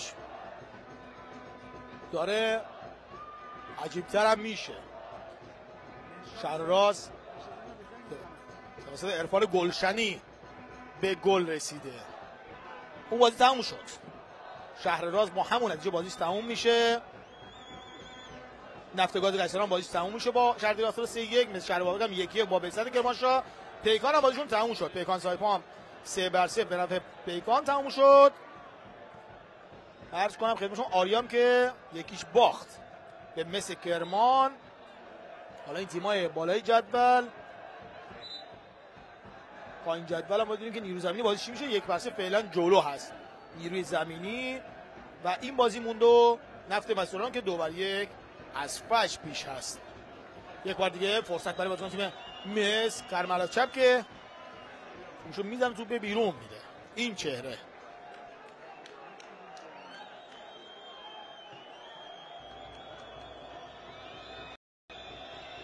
رضا کرملا چپ و پرسپولیس و سایپا گاهی تالش هم بازی کرده. کورنر برای نارنجی پوشان. مهدی نجفی پشت تو ایستاده داخل محوطه جریمه. چه خبره؟ خود نجفی تو رو میفرسته. نجفی ضربه سر بازیکن تیم مس و ضربه خطرناک از کاپیتان فلاحیان که توپ به بیرون میره. این چهره فلاحیان که در تصویر میبینید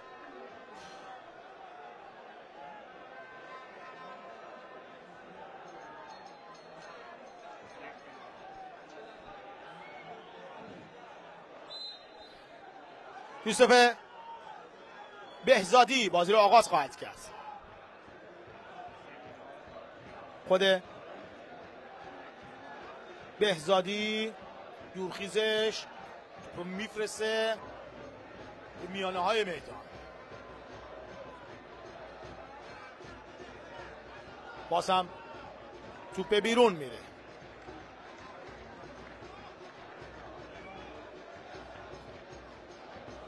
ساعت 8:04 است و الان شما در شبکه باران اخبار استان گیلان رو میدیدید، اما به دلیل پخش فوتبال همکاران در معاونت خبر با کمی تأخیر خبر رو برای شما بینندگان عزیز پخش خواهند کرد. ان شاءالله با خبرهای ورزشی هم در خدمت شما خواهیم بود. یک بار دیگه بیرون میره. پرتاب برای تیم داماش علی نظر محمدی اعتراضهای مسالمت آمیزی رو انجام میده. علی نظر محمدی با داور این داد بیشتر خودش رو مورد آسیب قرار میده. دوربین پایین هم اگه داشته باشیم، آره داور باش صحبت کنه. داورم میدونید که آقای شاهین یزدانی است، کارکنان خوب ارتش جمهوری اسلامی ما هست و ناظر بازی و سرپرست تیم مس هم حالا میان اعتراض میکنن. به هر حال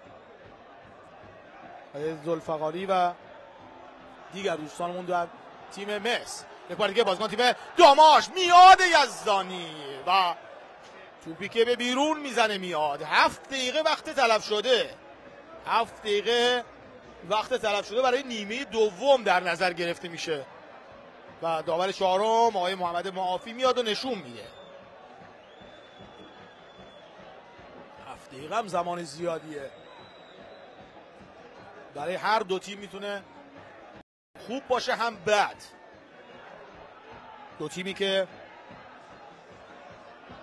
فقط این بازی از رقابت لیگ یک باقی مونده، حالا به غیر بازی پارس جنوبی و بالایشنف که خب نتیجه مشخص پارس جنوبی 2-0 جلو هست، همه بازی ها تموم شده. یک بار دیگه بازیکن تیم مس از سمت راست برگشت توپ، قلی بیگی کجا فرستاد، حالا اگه میخواست به زاید تعارض کمی عقب‌تر میداد توپ رو.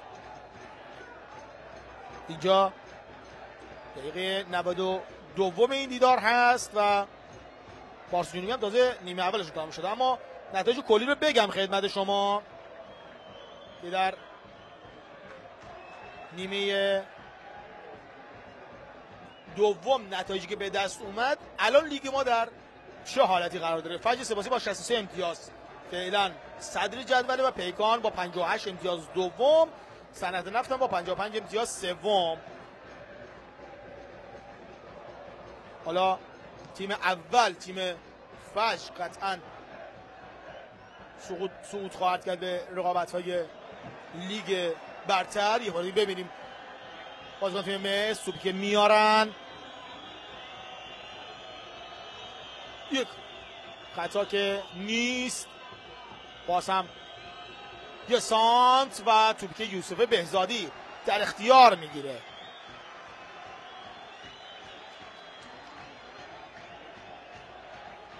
تیم فجر حالا با این امتیازات به لیگ برتر صعود میکنه. تبریک میگیم به همه شیرازی های عزیز. صعود تیم فجر سپاسی رو به رقابت های لیگ برتر، خیلی تلاش کردن تا بتونن خودشون رو به لیگ برتر برسونن و صعودشون مسجل شده به رقابت های لیگ برتر با توجه به امتیازهایی که دیگر تیم ها گرفتن. نیمکت تیم داماش هم میبینید همه بازیکن دارن ایستاده بازی رو دنبال میکنن. حالا بین پیکان و صنعت نفت، این هم مالک باشگاه داماش که همراه پدرشون حضور دارن آقای یوسف نژاد در ورزشگاه. یک بار دیگه استرس رو قشنگ چهرهش دیدم، بنده خدا خیلی تلاش کرد تا بتونه تیم رو در لیگ یک نگه داره. این 3 امتیاز حساس میتونه خیلی به داماش کمک کنه. 4 دقیقه داریم تا بازی به اتمام برسه. شما بینندگان عزیزم بعد از این 4 دقیقه شاهد پخش خبر 20 شبکه باران خواهید بود. با کمی تأخیر عرض کردم خدمتتون خبر پخش خواهد شد. در ته جدول الان نفت مسجدمان 30 امتیازه میشه. شهرراز هم با 29 امتیاز دومه، یعنی دومین تیمی که در آستانه سقوط قرار میگیره و شهرداری آستان هم که سقوط کرده. شهرراز همچنان امید داره به موندن.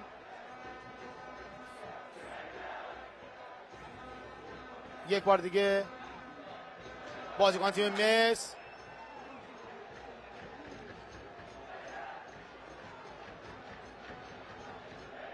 باز هم توپ به بیرون میره. پرتاب برای بازیکن تیم سونگون.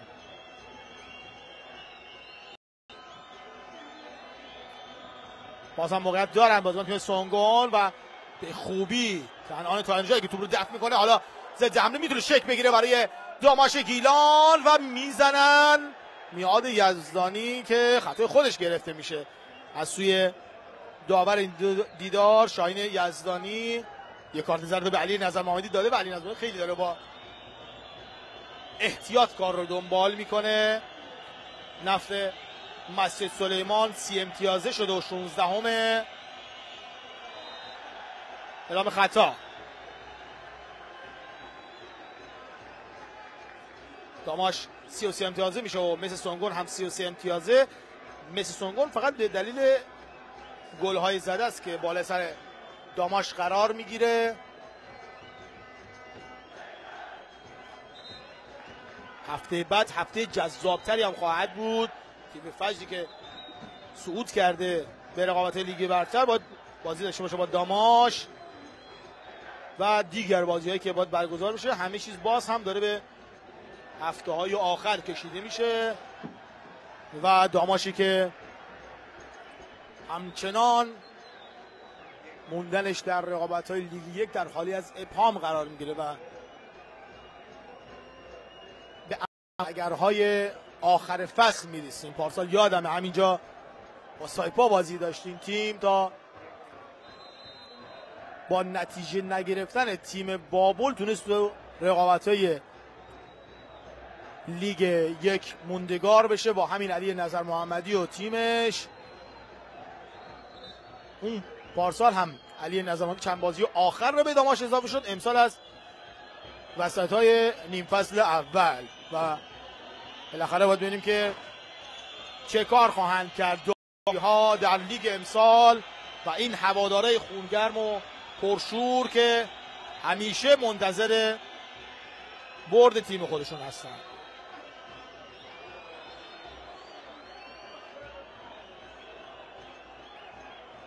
اعلام خطا شده دوباره برای تیم مس سونگون. موقعیت خطرناکی است برای تیم داماش گیلان. توپ که فرستاده میشه، برگشت توپ از سمت چپ، دوباره صاحب توپ هستن فرشپور. توپی که فرستاده میشه، توپ به بیرون میره. آغازگر بازی که خواهد بود؟ دروازه‌بان یوسف بهزادی. هوادارهای تیم داماش تشویق‌های خودشون رو حالا بیشتر هم کردن. همه منتظر سود پایان این دیدار هستند. من تشکرم بکنم از همه همکاران خوبمون که تلاش کردن تا ما این بازی رو برای شما پخش کنیم. معاونت محترم سیما، مدیر پخش و همه دوستانی که زحمت کشیدن. سود پایان این دیدار به صدا در میاد. یه تشکر از همه همکاران خوبم در پخش سیما مرکز گیلانم بکنم و از حضور شما خداحافظی میکنم تا دیداری بعد. خدایا رو نگه